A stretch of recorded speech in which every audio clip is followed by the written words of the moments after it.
Bismillahirrahmanirrahim. Assalamualaikum warahmatullahi wabarakatuh. Kembali lagi bersama saya Syihabdin Muklis dalam program Pintar Hukum.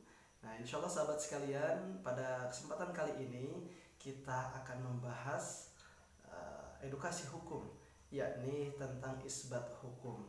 Nah, namun sebelum kita berbicara tentang apa itu isbat hukum, alangkah lebih baiknya kita mengetahui.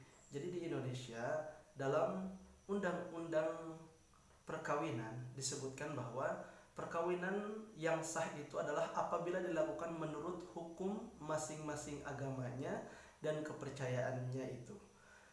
Lalu tiap-tiap perkawinan harus dicatat menurut peraturan perundang-undangan yang berlaku. Oleh karena itu sahabat sekalian, jadi ketika kita melakukan pernikahan atau perkawinan di Indonesia, maka haruslah dicatat sahabat sekalian.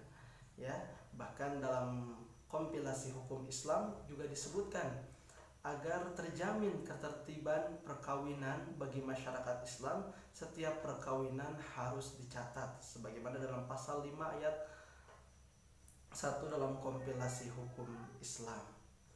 Nah, oleh karena itu sahabat sekalian, pada kesempatan kali ini kita akan membahas tentang apa itu isbat nikah.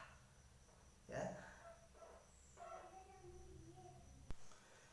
Isbat nikah merupakan cara yang dapat ditempuh oleh sepasang suami istri yang telah menikah secara sah menurut hukum agama atau disebut juga dengan nikah siri, untuk mendapatkan pengakuan dari negara melalui pengadilan atas pernikahan yang telah dilangsungkan oleh keduanya beserta anak-anak yang lahir selama pernikahan, sehingga pernikahannya tersebut berkekuatan hukum. Nah, sahabat sekalian, jadi isbat nikah ini merupakan sebuah proses pengajuan yang dilakukan oleh suami istri yang melakukan nikah siri, ya, ataupun nikah yang secara sah menurut agama namun belum tercatatkan. Nah, tadi kembali, jadi perkawinan yang sah yang dianggap sah di Indonesia adalah perkawinan yang dicatatkan. Maka dengan isbat nikah inilah bisa diajukan untuk mendapatkan kekuatan hukum bagi suami dan istri dan mendapatkan akta nikah nantinya. Nah, lalu pertanyaan selanjutnya, apa dasar hukum daripada isbat nikah? Nah, disampaikan dalam kompilasi hukum Islam, yakni dalam hal perkawinan tidak dapat dibuktikan dengan akta nikah, dapat diajukan isbat nikahnya ke pengadilan agama sebagaimana dalam pasal 7 ayat 2 kompilasi hukum Islam.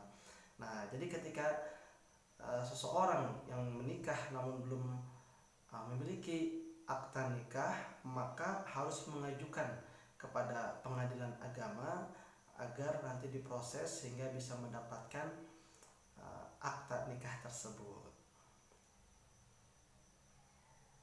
Apa fungsi daripada isbat nikah tersebut? Menurut pandangan saya ada 3 fungsi daripada isbat nikah. Jadi fungsi yang pertama adalah agar perkawinan yang dilakukan dinyatakan sah dan berkekuatan hukum. Lalu yang kedua, untuk menjamin hak-hak istri, yang mana istri yang dinikahi dengan cara nikah siri dalam pernikahan jika terjadi perceraian, termasuk hak memperoleh waris dan pensiun. Lalu yang ketiga, untuk melindungi hak-hak anak, misalnya dalam membuat akta kelahiran, pengurusan paspor, dan hak waris. Nah, jadi sahabat sekalian, sangat penting sekali tentang ketika ada seorang yang hanya dengan nikah siri atau sah dalam menurut agama saja namun belum sah dalam hukum negara. Karena kenapa? Nanti akibat hukumnya bisa berdampak terhadap istri tersebut ataupun berdampak kepada anak-anaknya, ya, dan lain sebagainya. Nah, oleh karena itu ya, sangat penting sekali untuk kita mencek di antara keluarga kita apakah ada yang melakukan pernikahan hanya sah agama saja dan belum memiliki akta nikah. Baik sahabat sekalian, lalu apa saja syarat-syarat dalam pengajuan isbat nikah? Jadi yang harus diperhatikan ataupun syarat-syarat yang harus dipenuhi dalam pengajuan isbat nikah adalah yang pertama, surat permohonan isbat nikah. Yang kedua, fotokopi KTP pemohon dan termohon isbat nikah. Yang ketiga, fotokopi kartu keluarga atau KK. Dan yang keempat, surat keterangan dari kantor urusan agama atau KUA setempat yang menyatakan bahwa pernikahan tersebut belum dicatatkan. Dan yang kelima, surat keterangan dari kepala desa atau lurah yang menerangkan bahwa pemohon telah menikah.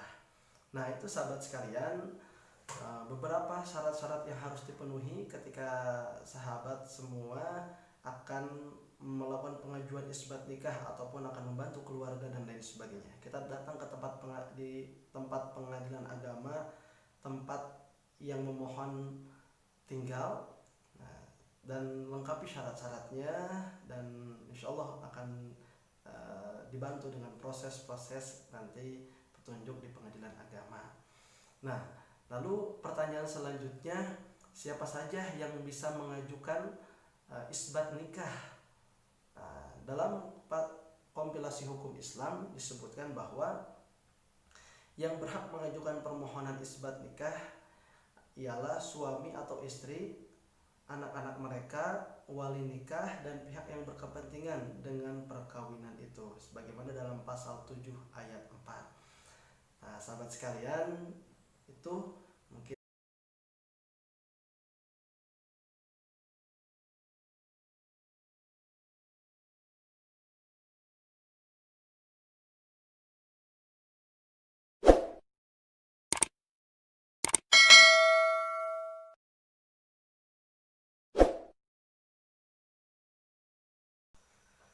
Bismillahirrahmanirrahim. Assalamualaikum warahmatullahi wabarakatuh. Kembali lagi bersama saya Syihabdin Muklis dalam program Pintar Hukum. Nah, insya Allah sahabat sekalian, pada kesempatan kali ini kita akan membahas edukasi hukum, yakni tentang isbat hukum. Nah, namun sebelum kita berbicara tentang apa itu isbat hukum, alangkah lebih baiknya kita mengetahui.